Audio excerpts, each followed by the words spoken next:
right, my name is Anthony Givens, born and raised in New Orleans. Been here for as long as I've ever been anywhere. That's a good answer. How would you describe your relationship with New Orleans today compared to when we first spoke, which would have been like 2020, 2021? And then we did eventually speak again on Zoom. You were... Yo, because I was at a football game for my at the middle school I worked at. Exactly. That's exactly what it was. But yeah, tell me. Because I know like you're not here now in the same way, so... Like when I was here, you know, you kind of get used to the city. And it's like, oh, it's New Orleans, like, it's whatever.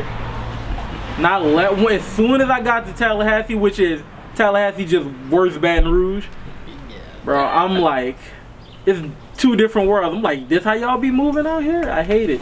So it's like, distance make the heart grow fonder. I know for a fact when I finish there, I'm coming back and living here. Okay. Yeah. Has your sense of home shifted over the past few years? And if so, what events or experiences have shaped that shift? So, home. For me, I hate home with a heart is, but like it's still in the city, like for a geographical play. But like now I'm so close with my cohort for PT school, we all just kind of with each other. If that makes sense. So like even when I'm in Tallahassee and I'm in my apartment, I don't care. The apartment terrible, and I'm like, I can spend all my time on campus because I know they're there with me. Right. So it's like you have a home here, but you have like almost like a secondary home. Yeah. Okay. So obviously we're not at the location that we're gonna do your photos, but we were talking off camera about where they're gonna be. Can you walk me through why you chose the location or locations, because we might do a couple spots, and what memories or meanings are attached to those spaces? So for me, like I'm gonna choose the area of, you said like anybody from the city remember Our Lady of Lord. That's why I started school, and for the most part, every part of my academic journey has been capped off in that area. It said pre-Katrina I was there, and if Katrina never would have happened, I would have been there all through. It said then there you have that, and then high school we went to Psy when Psy was still in that area, and hopefully, knock on wood, I could get some clinicals out there, and I'll finish grad school there. Finish grad school for good this time out there, and that's why I want them places. And like all my formative memories come from around there. I remember the first time I fell asleep in church around there. I remember my first class where I said, I ain't gonna say that. That one gonna say it with me. But I remember like the donut shop that used to be like that little parking lot there. Cause if I was late to school, I go. It said my mama would give me some donuts from there and then send me in, and just things like that. It's the little things like that keep why I won't go there. Yeah, that makes sense. How do you remember the neighborhoods you grew up? Have they physically or emotionally changed for you? Yeah, like... Where did you grow up in the city? Like what? I mean, obviously you say you went to school, so did you go to school? Did you grow up right there too? So, yeah, before the storm, my grandma lived on, she lived on South Dirgenwall, right by the library. Okay. And my pops is from around the corner on Louisiana Parkway Avenue. So, up until that, it was always over there. And then, of course, when Katrina after Katrina and all that happened, I was in the East. So, the East for the most part, no, because that's not there either. Because the middle school I was at, like I still went there when it was still in trailers. Those trailers gone, like if you go by Reed, those trailers gone. It said just the whole area changed. The Nature Center opened back up. We got a Walmart like in 2014, but I remember the East before Katrina, and I remember it said now, and it's like some places it's two different cities, and some you could still see Katrina happen like 2 months ago. Yeah, so you're kind of saying like with the East, like some of it got redeveloped, some of it didn't. But is there any seeming rhyme or reason? Like since you lived out there for a hot minute, like is there like any money? Yeah, it's just like money as in like the residents that have money, it gets better right there. Is that what you mean, or like money as in what kind of money? For me, I don't know. You don't have the answer, so you just got me thinking. That's off script now. For the most part, I feel like the East didn't get gentrified like the rest of the city did. So like you could see the parts of the city where the money started coming in, and like okay, that bit got built up, that got built up, and the East up until like very recently was not getting money. The people, they was like, I'm not putting money there. Nobody lived there. Who cares? Yeah, I had a home. So our class of high school, the only guy that got into Harvard was this dude named Nick Albert, and Nick did this honors like social science thesis at Harvard about fucking gentrification in New Orleans. So looked at Treme and somewhere else, but then looked at the East in the reverse way, because if you look at the East, what's interesting is they kind of do the opposite, because they put Section 8 and they put all that in the East, so you actually change what the East was. Yeah. And it kind of, I don't know what reverse gentrify in that regard would even mean, but or what the word would be. But I get what you're saying. yeah. What kind of spaces? So this could be like you just said, you know, Durgeois and that kind of area, or schools, like you mentioned, kind of schools, or streets, clubs. Like, are there places in the city now that you go out and you just feel the most like you, right? So you have like NOLA MMA.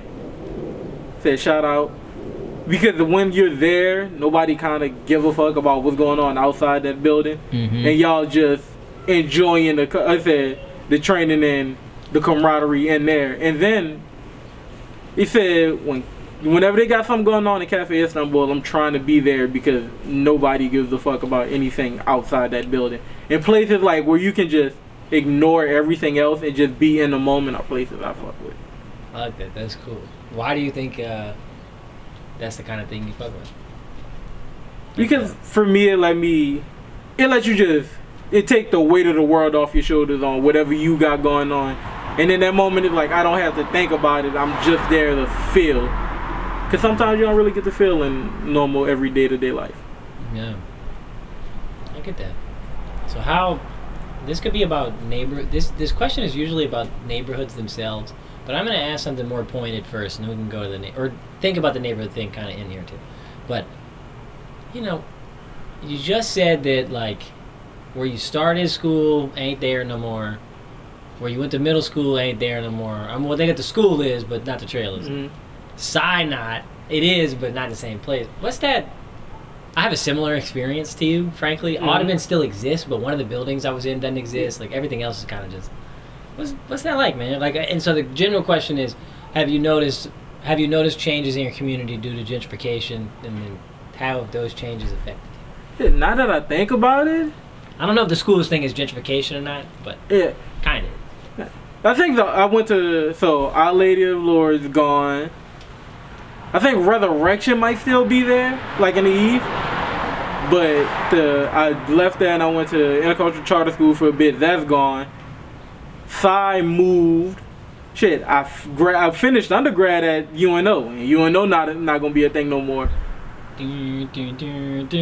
Sorry, that's bad. Yeah, and then you have the middle school I worked at for a bit. That's gone too. Damn. Which middle school? I worked at Schaumburg back in New Orleans. Like I think for the most part I heard they closing down. Damn.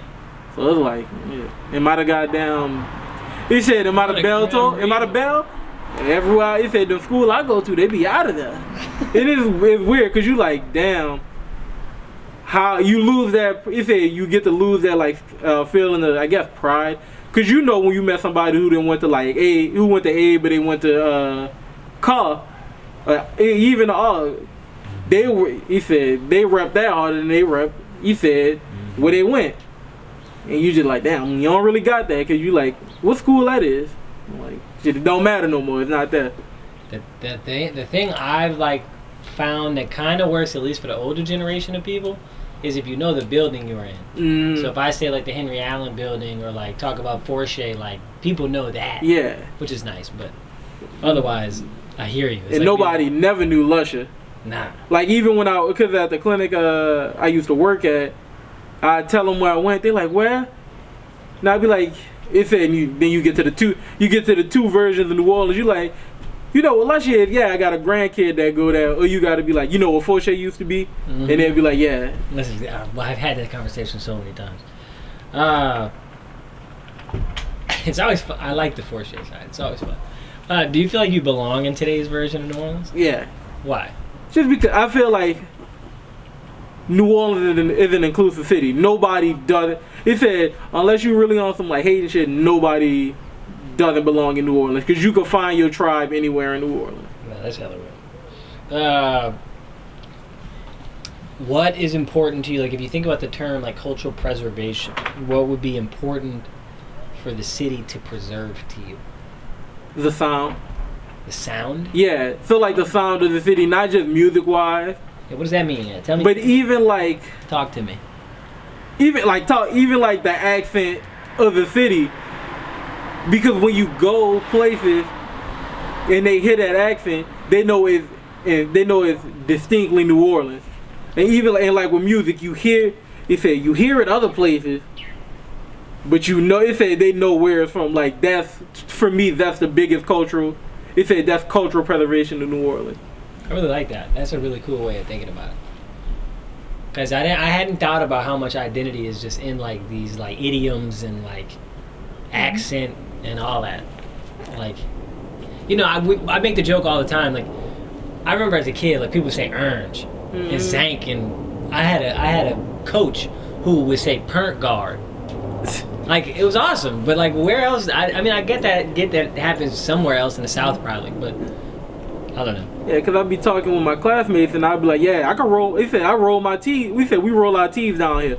And they're like, what? Like, if I say go, I'm not going to say go to the lake. I say, you going to go to the lake. Like, the fuck are you rolling shit for? That's so true. I hadn't thought about it, though. Even when you say it wrong, I was like, I know when he says it, I'm going to know what you're talking about. That's fucking hilarious. How do you think your identity has evolved since our last conversation? If it has. Maybe you're the same person.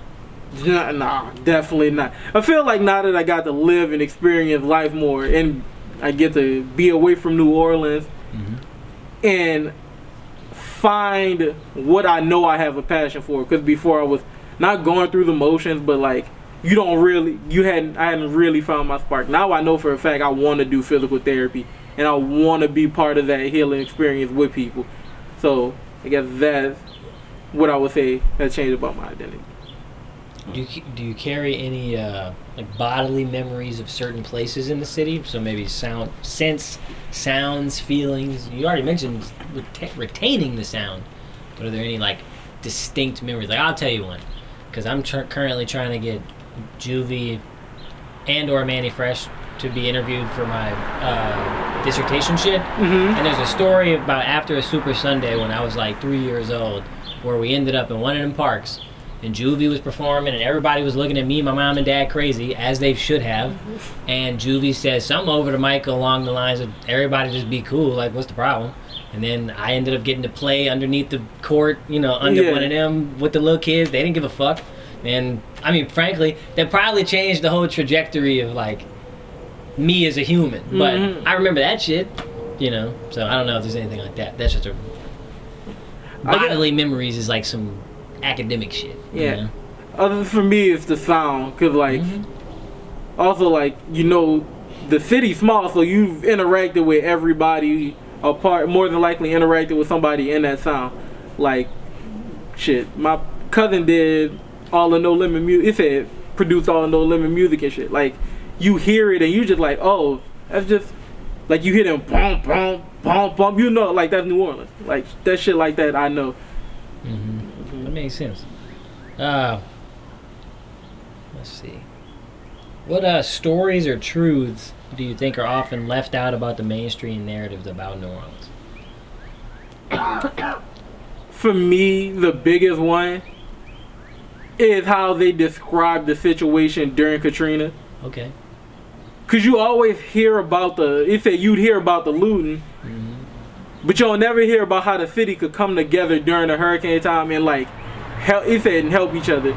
Cause you got people who are going through getting people out them houses to get them where they needed to be, and just how close the city becomes during the hurricane. Cause I remember, like even when Ida was happening, people was like, I got I got X and Y, I got Z, and they'd all come together and work with each other, and you don't hear that about the city.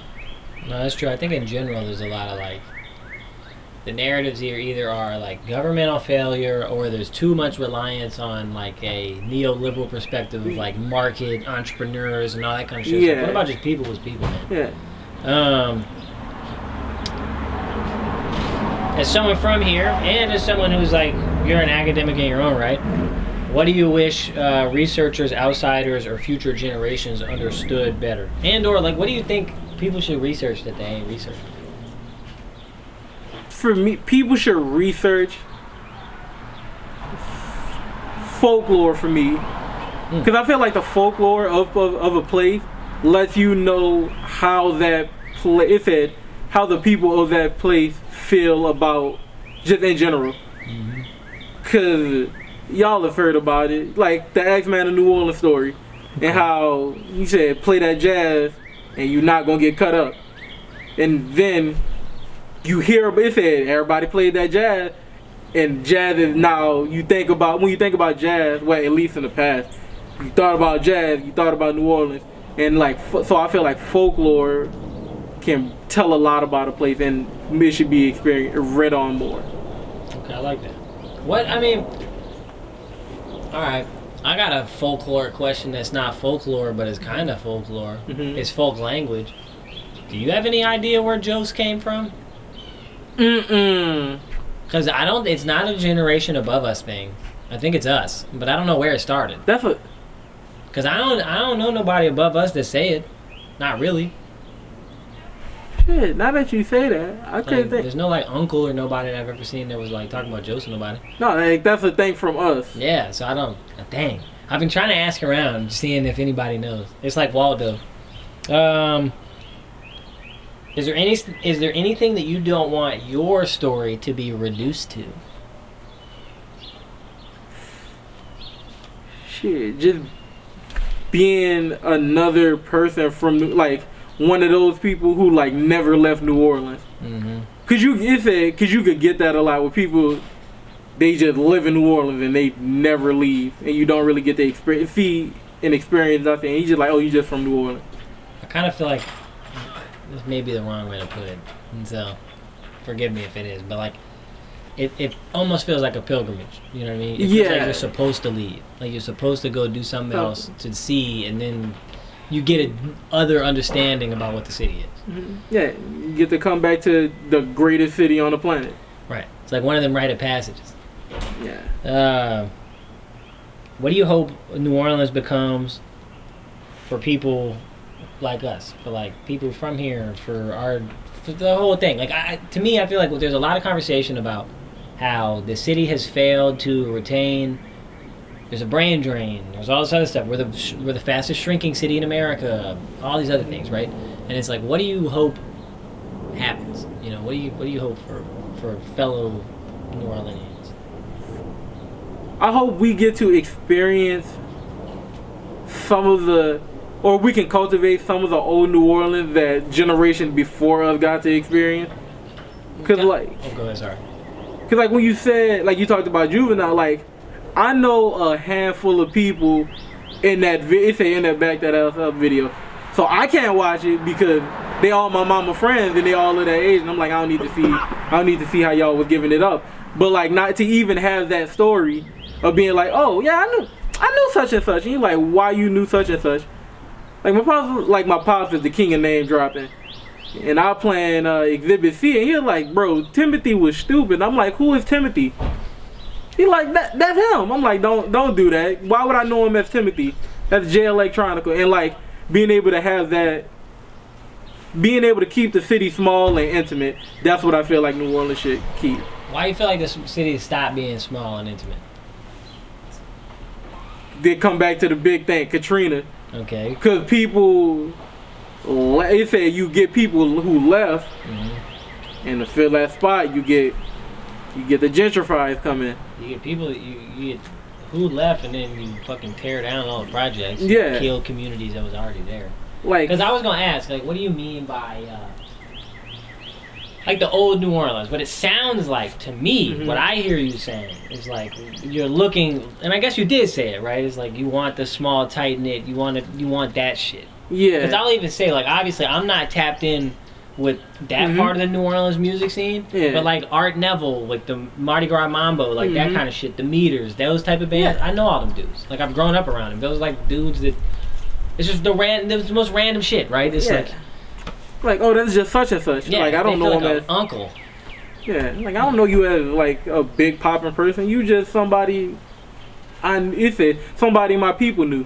Nah, and I even said to him in the store when we was in the mushroom, I saw the 400 Degrees album cover, and I don't have the best eyes in the world, ironically, as a photographer. And so sometimes, especially with the phone and shit, you don't see the small details. And so it's the first time, like, I'm actually looking at the people on this shit. I'm like, whose aunties is this? Because it's somebody's. You know what I mean? But apparently it's his. Could be mine. Where was I at? Where do you see yourself in 5 years, and where do you see the city in 5 years? For myself, I hope I'm back here working as a physical therapist, more than likely in pediatrics. Cause I feel like that's my calling as a physical therapist, working with those kids who need that help. And for the city, hopefully we can slow down on the pushing out of residents to Chalmette and Slidell and keeping New Orleans as it said, and trying to keep what we have for as long as we can. I agree with that. This one is not a question. It is literally in my notes. It just says resiliency ? I feel like we get attributed that term a lot, and I was talking to somebody recently. Who was I talking to? I was talking to a musician, and he said something that I hadn't thought of. I think part of the thing that pisses me off about that term is everybody kind of has to be resilient. Yeah. You know what I'm saying? Like anywhere. Like you can have some shit, but that's my thing. I just said resiliency ? So I think people throw around that term to kind of describe, because once again, when you see those videos of Katrina in the city and how the city looked, you'd be like, there's no way a place is coming back from that. Cause like, if you had to guess how much of this you think was underwater, more than likely all of it. And it's just like, shit. And they came back to being a functioning city. That shit is insane. So, and I think that's where the resiliency thing gets thrown around. What's your Mount Rushmore of New Orleans food? You can either pick like just dishes, or you could pick like shit from a certain restaurant, or it's open to interpretation. Ain't nothing better than some red beans. He said some good red beans. He said my pops make them. He said I can't put y'all on. I'm sorry. He said you had, bro. When then again, it all come back to memories for me, cause like my pops used to work at Boys Town, and when he get off, he said he'd call and he'd be like, I'm gonna go to Jeans and I'm gonna get some fries. You want something? Yeah. So Jeans, I remember that with my pops. But they got this spot in the East called Red Apple, and not for nothing, I think it's shit on Chinese Kitchen, and like I should gatekeep. So like, if you feeling brave and bold and you really want to go out there, you can do that. And right, ain't nothing better than a good. They said a good. I'm born. I get a cheeseburger on French, but like a po' boy really smack anywhere. I've been learning like people not from here hate a po' boy, bro. They always be like, it's too much bread. I'm like, man, shut up. Yeah, shut up. Like. Y'all don't even know how to talk about food right. If I say I want my sandwich dressed, bro, it's easy. Oh my god, I said that shit in Pennsylvania, bro. The whole table was like, what the fuck are you talking about? Yeah, like, what you mean? I was like, that shit makes sense.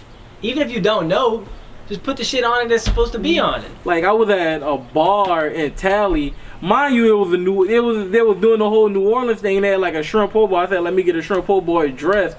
And it said the waitress looked at me like, what? I'm like, don't piss me off. Y'all styling it like this. Don't pump fake. Like I know, like if you gonna call in New Orleans and I say I want my sandwich dressed, you gotta know. You gotta know. You gotta know. Yeah. What's your Mount Rushmore of New Orleans music. It could be albums, songs. I guess artists too, but albums or song feel more fun than artists, low key. Okay. But it could be artists. Go artists. Artists is probably easier. I'm putting you on the spot otherwise. That's not even on the list. I just thought about it. Artists. It said in no particular order. Yeah, that's fine. I'm going Wayne, of course, because you got to throw Wayne on that. Yeah. I'm going to put Jay on that, Jay Electronica. Not just for Exhibit C, but a written testimony might be top 5 albums I ever heard in my life. It said you got those two. Damn, this way it gets spicy. I'm putting Juvie on there, of course. This way it gets spicy. Because I could go Bounce. And if I go Bounce, who am I throwing on there? That's the same problem I always have. Cause I could go Sissy Nobi, cause they got some shit. Cause I can't. Yeah. But then you got Jubilee. They're like, fuck, do I want to go Jubilee? And then you got fucking Magnolia Shorty, and you get shit like that. So I'm gonna fuck it. I'm gonna go Jubilee. I'm gonna throw Jubilee as my 4th. Okay. So Wayne, Jay Electronica. Who I said was the 3? Juvie, and then I'm gonna go Jubilee. Jubilee. Okay. Cool. Yeah. That's all I got. All right. All right.